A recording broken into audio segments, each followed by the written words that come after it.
Welcome guys, Nifty analysis video में आप सबका स्वागत है। आज का वीडियो स्क्रीन रिकॉर्ड करके बना रहा हूँ, सामने आके नहीं, क्योंकि जो चीज़ें मुझे बतानी है वो मैं स्क्रीन रिकॉर्ड करके ज़्यादा अच्छे से बता पाऊँगा। तो गाइस शुरू करते हैं। देखो, अब तक का जो मार्केट का बिहेवियर है ना, उसको थोड़ा सा रीड करने की कोशिश करो। मार्केट जब भी टॉप के आसपास होता है, गैप डाउन खुलता है, उसके बाद कंटिन्यूएशन में चला जाता है। ओके, 2 बार ये चीज़ें सेम टू सेम हुई है, और इस बार भी देखोगे तो आपको टॉप के आसपास सिमिलर पैटर्न विजिबल हो रहा है। ओके तो पहले तो लॉन्ग टर्म में मेरा जो एनालिसिस है इलियट वेव बेसिस पे, मैं उसे एक्सप्लेन कर देता हूँ। मैं अभी तक इलियट वेव के बेसिस पे जो ये मूवमेंट हुआ है, इसको ए, बी और सी के फॉर्म में देख रहा हूँ। ओके, तो अगर ये सी के फॉर्म में हो रहा है तो बहुत ज़्यादा प्रोबेबिलिटी है कि मार्केट यहाँ से नीचे की तरफ मूव करना शुरू कर दे।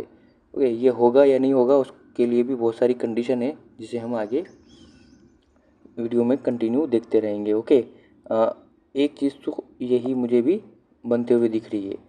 ओके, और दूसरी बात, आप जब प्राइस एनालिसिस करोगे ना, तो प्राइस एनालिसिस में आपको दिखेगा कि मार्केट जहाँ खड़ा है अभी, ये पूरा जोन जो है ना, बहुत बड़े रेजिस्टेंस जोन के तौर पे काम करता है।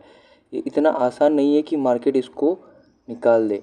तो अब मार्केट यहाँ से अगर निकलता है तो कंटिन्यूएशन में, मतलब एक अच्छे मूवमेंट के साथ जाना चाहिए। अगर ये स्लो स्टडी जाएगा तो किसी भी वक्त मार्केट में इसमें प्रॉब्लम बन सकती है। ओके, साथ में बहुत सारी दूसरी चीज़ें भी है जो मार्केट पे नेगेटिव इम्पैक्ट कर सकती है, वो भी हम आगे देखते जाएंगे। अभी के लिए यहाँ तक का व्यू। अब जो करंट मार्केट सिचुएशन बन रही है ना, उसमें मुझे थोड़ा सा रिलीव बुलिशनेस का दिख रहा है। ओके, सबसे पहले तो देखेंगे तो जो भी करंट मूव चल रहा है उसको हम अगर यहाँ से रीड करते हैं तो ये 1, 2, 3, 4 और 5 आगे कंटिन्यू में जा सकता है। 5 कहाँ तक जाएगा वो हम आगे बहुत सारी वीडियो में भी मतलब मेंशन कर लेंगे। ओके, तो अभी जो सिचुएशन बन रही है इलियट वेव बेसिस पे, वो ये बन रही है। हम अभी मार्केट के 4th वेव में है। ओके, अभी जो फर्स्ट सेकंड वेव बनी थी, सेकंड वेव बहुत ही स्मूथ और मतलब बिना किसी कॉम्प्लिकेशंस के बन गई थी। तो बहुत ज़्यादा चांस है कि 4th वेव में थोड़ा कॉम्प्लिकेशंस आए। और जो अभी अगला वीक आ रहा है इसके बाद वाला, वो मंथली एक्सपायरी का भी है। तो हो सकता है मंथली एक्सपायरी में कुछ वोलेटिलिटी के साइन भी हमें देखने को मिल सकते हैं। तो अभी जो कंडीशन बन रही है उसमें हम 3 को कब तक वैलिड मान सकते हैं, तो 3 का वैलिडेशन पॉइंट रहेगा 780 का। अगर मार्केट इस जोन को या इस लेवल को ब्रेक करता है तो मार्केट पे फिर ये ABC में कन्वर्ट हो जाएगा। अगर ये मूव जो बना है ये 1 2 3 की बजाय ABC में कन्वर्ट हो जाएगा, और अगर ये ABC में कन्वर्ट होता है तो फिर मार्केट पे एक बड़ा रिट्रेसमेंट भी देखने को मिल सकता है। तो हमारे पास क्या है कंडीशन कि हम नेक्स्ट वीक में मार्केट पर, अगर मार्केट को ऊपर जाना है तो मार्केट को ये जोन टेस्ट करके निकल जाना चाहिए। ओके, अगर नहीं निकल पा रहा है और 760 के लेवल को ब्रेक कर रहा है, 780 के लेवल को ब्रेक कर रहा है, देन मार्केट पे थोड़ा बेरिश व्यू बहुत ज़्यादा दूर तक का बन सकता है। ओके, तो पहला तो हमारे पास ये सेटअप बनता हुआ दिख रहा है। नेक्स्ट वीक में एक चीज़ और बहुत ज़्यादा ध्यान रखने की वाली बात है, वो है रेंज सेलिंग। अभी यहाँ से मंथली एक्सपायरी तक जो भी बंदे रेंज सेलिंग करते हैं, ST बेचते हैं या स्ट्रैंगल बेचते हैं या किसी भी प्रकार की रेंज सेलिंग करते हैं, वो सेलिंग को, राइटिंग की ट्रेड को कम से कम कुछ दिनों के लिए अवॉइड करें। जब तक कि मंथली एक्सपायरी नहीं हो जाती। अगर आपका व्यू है मार्केट पे किसी रेंज का, तो कोशिश करो कि रेंज के अपर एंड को या लोअर अपर हाई को या लोअर एंड को ट्रेड कर पाओ कॉन्ट्रा बेसिस पे। उसके लिए आप मेरा जो लास्ट वीडियो स्प्रेड पे बना हुआ है वो भी आप ट्राई कर सकते हो या उस फॉर्मूले को भी यूज़ कर सकते हो। अभी राइटिंग के लिए क्यों अवॉइड करने के लिए बात कर रहा हूँ मैं, उसका रीज़न आपने देख चुके होंगे कि जब मार्केट गैप अप खुला था यहाँ पर, ये यहाँ पर जब गैप अप खुला था, और उस दिन हमारे पास क्या था कि इस गैप अप के बाद मार्केट पे थोड़ा सा एक सिचुएशन चेंज हुई थी, वो है विक्स का कूल ऑफ होना। विक्स एकदम से बहुत ज़्यादा नीचे आ चुका है। तो जब ये हायर विक्स से लोअर विक्स की तरफ जाते हैं तो प्रीमियम में जो प्रॉब्लम आती है, जो प्रीमियम में ट्रांजिशन होते हैं, लो हाई प्रीमियम से लो प्रीमियम की तरफ आना, ये ट्रांजिशन हमेशा राइटर को प्रॉब्लम करते हैं। ओके, तो नेक्स्ट मैंने जब गैप अप खुला था उस दिन क्यों बोला था कि मार्केट पे आपको अगर सेल करना है तो करंट वीक में करना, नेक्स्ट वीक में मत करना। जो कि लास्ट एक्सपायरी हुई थी उसमें आप देखोगे तो लास्ट एक्सपायरी पर अच्छा खासा डिके रहा, बहुत ज़्यादा पैनिक प्रॉब्लम नहीं हुई। ठीक है, ये इसी जोन में लास्ट एक्सपायरी प्ले हो गई। लेकिन जिसने भी लास्ट एक्सपायरी के बाद के किसी भी दिन में, या जो करंट एक्सपायरी चल रही है, करंट एक्सपायरी चल रही उसमें जिसने भी राइटिंग की है वो अपर साइड के मूवमेंट में भी प्रॉब्लम में आया है, लोअर साइड के मूवमेंट में भी प्रॉब्लम में आया है। जबकि अभी तक आप पिछले बिहेवियर को जब देखोगे तो जब मार्केट यहाँ कहीं था इस जोन में, इन सारे जोन में, जब market gap up gap down खुल रहा था तब भी स्टेडल प्रीमियम जो राइड करके जा रहे हैं उनको प्रॉब्लम नहीं कर रहा था। ये चीज़ आपने नोटिस की होगी ना, ये जो जोन में जो भी ओवरनाइट राइडिंग करके जा रहे हैं, स्टेडल बहुत बड़े गैप अप के साथ नहीं खुल रहे थे। प्रीमियम ऑलमोस्ट जहाँ क्लोज हुए उसके आसपास ही कहीं खुल रहे थे, और नहीं खुल रहे थे तो वो एग्जिट विंडो बना रहे थे अच्छे से, आराम से राइटर को एग्जिट विंडो मिल रही थी। लेकिन इस बार क्या हो रहा है कि मार्केट में प्रीमियम अब नॉर्मल बिहेव कर रहे हैं। उसका रीज़न क्या है अब नॉर्मल प्रीमियम बिहेव करने का? वो है ये विक्स का रीज़न। हम तब हायर विक्स पे थे, आप जब इसको देखोगे तो डेली टाइम फ्रेम में देखो, यहाँ तक हम हायर विक्स के जोन में थे, तो यहाँ पर हमारे पास प्रीमियम अच्छे थे। अब जब यहाँ से नीचे की तरफ ये विक्स मूव करना स्टार्ट किया है ना, तब से आपको राइटिंग में प्रॉब्लम आने लगी है। वो रीज़न क्या है? क्योंकि अब लो जितने आप नीचे की तरफ जाओगे आपके पास प्रीमियम का क्वेश्चन बहुत कम होता जाएगा, और जैसे ही मार्केट किसी रो आपकी रेंज के हाई या लो को तोड़ेगा, भले ही वो जाके वापस आ जाए, बट उस सिचुएशन में प्रीमियम मूवमेंट बहुत ज़्यादा हो जाएगी, कॉल बढ़ेंगे ज़्यादा और पुट गिरेंगे कम। सेम इसका उल्टा भी हो जाएगा जब मार्केट नीचे से ऊपर से नीचे की तरफ आ रहा होगा। तो इन चीज़ों का थोड़ा सा आप ध्यान रखो जब भी मार्केट पे विक्स का ट्रांजिशन होता है ना। ये एक तरह से समझ लो बदलाव का टाइमिंग होता है। जो अच्छे दिन वाले होते हैं कि हाँ अभी अच्छे दिन राइटिंग के चल रहे हैं, अब यहाँ से प्रॉब्लम राइटर को आ सकती है। तो बहुत दिनों तक राइटरों ने अभी अच्छा पैसा कमाया है इस जोन में, तो ये जो टाइम है ना, ये टाइम है राइटरों को सेफ रहने का। राइटिंग की ट्रेड को अवॉइड करके डायरेक्शनल मूवमेंट के बारे में सोचें। चाहे आप जिस रेंज को प्ले करना चाहते हैं उस रेंज के अपर एंड या लोअर एंड का वेट कर लें। आपको लग रहा है कि हाँ मार्केट इस रेंज में रह सकता है, तो उस रेंज के लोअर एंड पे आ जाए तो आप ऊपर का ट्रेड बना लो, और आपकी रेंज के अपर एंड पे आ जाए तो आप उस पर नीचे का ट्रेड बनाओ। वो बनाने अभी स्प्रेड के साथ है। जब आप स्प्रेड के साथ बनाओगे तो आपको प्रॉब्लम नहीं होगी, क्योंकि आपके पास एक कुशन होगा थोड़ी देर मार्केट को झेल जाने के लिए। चाहे आप कोशिश करो नेक्स्ट वीक में तो जितना भी करना चाहते हो क्रेडिट स्प्रेड के साथ करो। मंथली एक्सपायरी जो आने वाली है उसमें भी आप कर रहे हो तो क्रेडिट स्प्रेड के साथ जाओ, तो आपको दिक्कत कम होगी।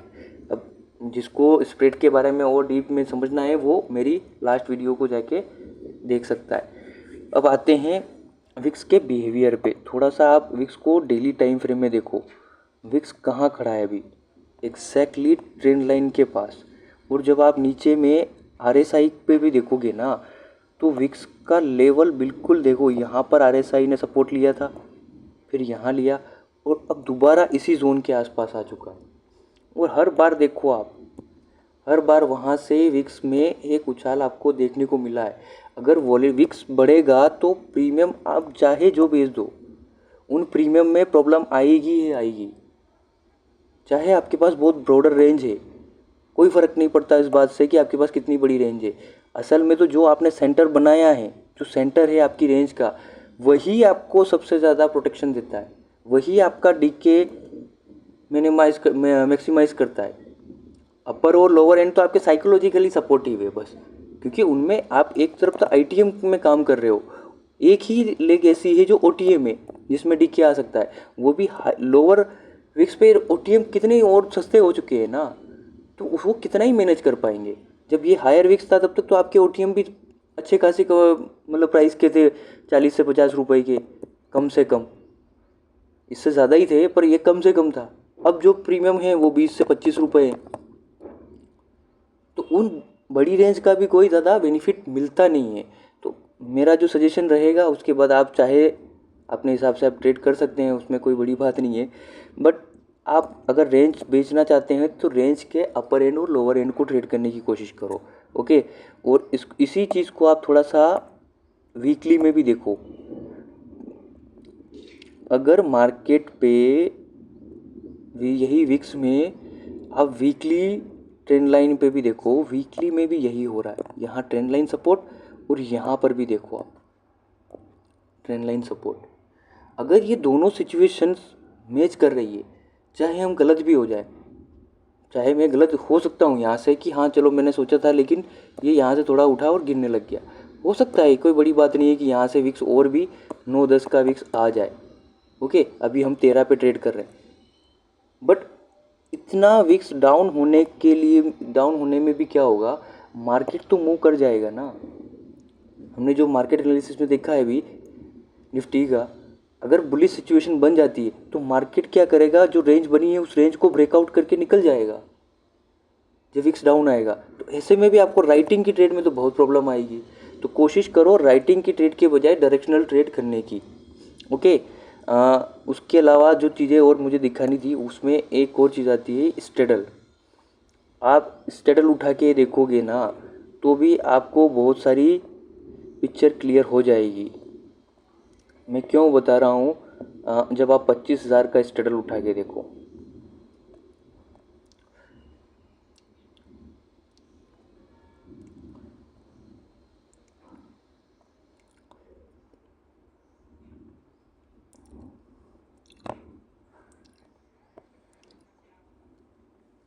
अब देख रहे हो आप ये चीज़, मार्केट में कल जितना मूवमेंट हुआ ना उतना मूवमेंट स्टेडल ने कर दिया, जबकि इससे पहले मार्केट पे जितना मूवमेंट हो रहा था उतना स्टेडल मूव नहीं कर रहे थे। तो ये चीज़ें बहुत मायने रखती है, क्यों? क्योंकि इसमें एक आईटीएम है, एक ओटीएम है। तो पहले ओटीएम में अच्छे प्रीमियम थे तो वो आईटीएम की प्रॉब्लम को सोल्व कर देता था।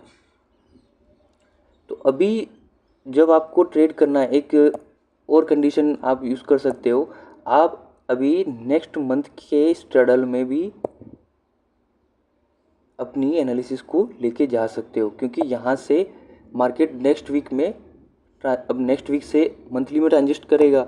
जो मंथली राइटर है वो अपने पोजीशन को वहाँ पर शिफ्ट करेंगे।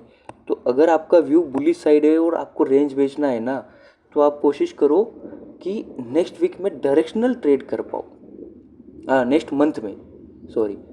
तभी आपके पास जो विक्स में, अगर आप सोच रहे हो कि विक्स अभी 9 से 10 का आ सकता है, तो आपके पास ये विक्स का भी कुशन रहेगा, साथ में प्रीमियम का भी रहेगा। बट ये याद रखना कि डायरेक्शनल में आपकी स्टॉप लॉस बहुत जल्दी हिट होने के चांस हो सकते हैं, तो आप स्टॉप लॉस मेंटेन करके चलें, क्योंकि जब भी मार्केट आपके अगेंस्ट चलेगा तो प्रॉब्लम फिर वही आएगी। आप जिस हिसाब से कमाओगे उस हिसाब से स्टॉप लॉस भी जा सकता है। आईटीएम स्ट्रेडल आप जब सेल कर रहे हो, डायरेक्शनल स्ट्रेडल सेल कर रहे हो, तो आपको ये चीज़ भी ध्यान में रखनी चाहिए, ओके। तो नेक्स्ट वीक में प्रॉब्लम कब आ सकती है मंथली स्ट्रगल में, नेक्स्ट मंथ की स्ट्रगल में, तो 25,000 का स्ट्रगल अगर ये 1200 के जोन को निकाल देता है, ओके, यहाँ से ये 1200 के जोन को निकाल देता है, तो मार्केट पे कंफर्म नेगेटिविटी का चांस बन सकता है। तो जब तक ये इसके नीचे है तब तक हम बुलिश व्यू बना के रख सकते हैं। तो देखो, मैं कोई आपको बाय सेल रिकमेंडेशन नहीं दे रहा हूँ, मैं सिर्फ एक एनालिसिस व्यू बता रहा हूँ और मार्केट पे एनालिसिस करने का क्या क्या तरीका हो सकता है, कैसे प्रीमियम को एनालिसिस किया जा सकता है, कैसे विक्स को और बाकी चीज़ों को मर्ज करके एक लॉन्ग टर्म या शॉर्ट टर्म व्यू बनाया जा सकता है, मैं वो चीज़ आपको एजुकेशनल पर्पज़ से बता रहा हूँ। तो आगे हम थोड़ा सा एक और चीज़ देखते हैं, करंट वीक के स्ट्रगल एटीएम स्ट्रगल कहाँ ट्रेड कर रहे हैं, क्योंकि मायने दोनों चीज़ें रखेगी। यहाँ से आपको आईटीएम और एटीएम दोनों स्ट्रगलों को ध्यान में रखना पड़ेगा, दोनों से मीन्स ऊपर नीचे के दोनों आईटीएम। और तो ये भी देखो आप, अब ये इतना स्मूथ डीके में हो चुका है ना कि इसमें भी कहीं ना कहीं आपको देखो एटीएम स्ट्रगल में प्रीमियम क्या मिल रहे हैं, 800 रुपये के। और डे टू एक्सपायरी, आप डे टू एक्सपायरी देखो, डे टू एक्सपायरी कम से कम 35 दिन है, आज की डेट से तो 40 दिन है।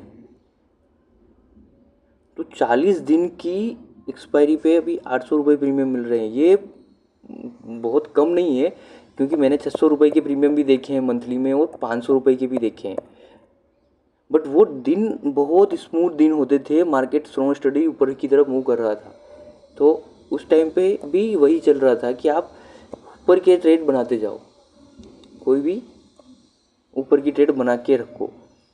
तो ये अभी डीके में चल रहा है, अगर इसमें प्रॉब्लम आती है तो इसमें भी हम यहाँ से एक बार के लिए ये जोन मार्क करके रख सकते हैं। अगर ये इस जोन के ऊपर निकलता है, ओके, तो हमें कॉशियस व्यू रखना पड़ेगा। ये जो 880 का जोन है, इस जोन के ऊपर अगर ये स्ट्रगल मूव करना स्टार्ट कर देता है तो हमें कॉशियस व्यू रखना पड़ेगा। ओके, तो राइटिंग के ट्रेड को थोड़ा सा हम ध्यान से देखेंगे, और इंट्राडे में या पोजिशनली हम थोड़ा सा बेलिश बुरिश या बेरिश जो व्यू आपका बन रहा है, चाहे तो आप उस व्यू के साथ कर सकते हैं, मेरे व्यू को फॉलो करना बिल्कुल ज़रूरी नहीं है। और जो मैं इसकी बात कर रहा था, ये भी देखो आप अभी इस स्ट्रगल में भी, तो अब ये क्या कर रहा है, अगर मार्केट को ऊपर जाना है ना तो ये स्ट्रगल इस जोन के आसपास पहले आके फिर ऊपर की तरफ मूव करना स्टार्ट कर देगा। ओके, तो ये तीनों चीज़ें जब आप कंबाइन करोगे, स्ट्रगल प्रीमियम को और मार्केट की एनालिसिस को, तो एक कंबाइन व्यू जो मिल रहा है हमें, वो कंबाइन व्यू निफ्टी पर यही आ रहा है कि मार्केट अगर ये जोन को सपोर्ट करता है, ओके, सबसे पहले तो क्या मार्केट कल इस जोन को सपोर्ट के तौर पे यूज़ करे और ऊपर की तरफ मूव करे। और जो ये ऊपर का मूवमेंट होगा ना, ये मूवमेंट भी बहुत स्लो नहीं रहेगा, क्योंकि अब हम मंथली एक्सपायरी में जा चुके हैं। यहाँ से हम मंथली एक्सपायरी को ट्रेड करेंगे, मंडे ट्यूसडे को एक्सपायरी ख़त्म होने के बाद सीधे मंथली एक्सपायरी को ट्रेड करेंगे। तो मंथली रोल ओवर मंडे से शुरू हो जाएंगे कुछ ना कुछ, या फिर जैसे ही एक्सपायरी ख़त्म होगी शुरू हो जाएंगे। तो जो मंथली में 24,000 के राइटर बैठे हैं, आप जब मंथली ऑप्शन चेंज जाके उठा के देखोगे ना, तो 24,000 24,500 पर अच्छे खासे राइटर है। तो ये इन लोगों को पेन करेगा। अब क्या ये पेन झेल जाते हैं? अगर ये पेन झेल जाते हैं तो मार्केट को फिर बेरिश व्यू के साथ प्ले करना पड़ेगा। और ये अगर अपने पेन को नहीं झेल पाते हैं और मार्केट इनके अगेंस्ट चलना शुरू करता है, तो ये शॉर्ट कवरिंग के लिए आ जाएंगे और मार्केट को ऊपर की तरफ खींच सकते हैं। ओके, पर ऊपर में थोड़ा सा कॉशियस व्यू लेके ही ट्रेड करेंगे। मार्केट पे अभी जो व्यू बन रहा है मेरा विक्स को और बाकी चीज़ों को देखकर थोड़ा सा कॉशियस रखेंगे। जैसे जैसे मार्केट लेवल निकालता जाएगा हम अपनी पोजीशन को वैसे वैसे मैनेज करते जाएंगे। और मैनेज कैसे करना है वो सारी चीज़ें आप मेरे स्टडल वीडियो में भी जाके देखोगे तो आपको अच्छे से समझ में आ जाएगी कि कैसे मैं अपनी पोजीशन को मैनेज करता हूँ। तो व्यू आपको समझ में आया होगा, जो मेरा एनालिसिस है वो आपको ठीक लगे तो प्लीज़ मेरे वीडियो को लाइक करो, शेयर करो, सब्सक्राइब करो। और आपको जो भी लग रहा है ना, प्लीज़ उसके बारे में मेरे इस वीडियो के नीचे कमेंट करो।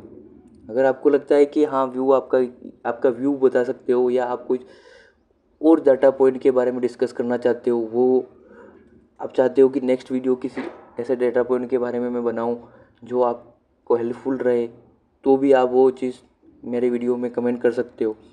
तो गाइस प्लीज़ थोड़ा सा ध्यान रख के नेक्स्ट वीक को ट्रेड करेंगे, क्योंकि next week make and break का वीक रहने वाला है।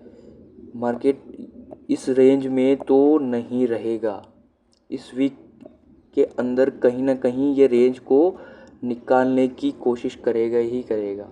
तो आपको राइटिंग की ट्रेड को अवॉइड करना है, प्ले करना है तो थोड़ा सा स्प्रेड के साथ कोशिश होके प्ले करेंगे किसी भी साइड डायरेक्शन को। ओके गाइस, दोनों चीज़ों का हम ध्यान रखेंगे। ओके गाइस, मिलते हैं अगले वीडियो में। Thank you very much.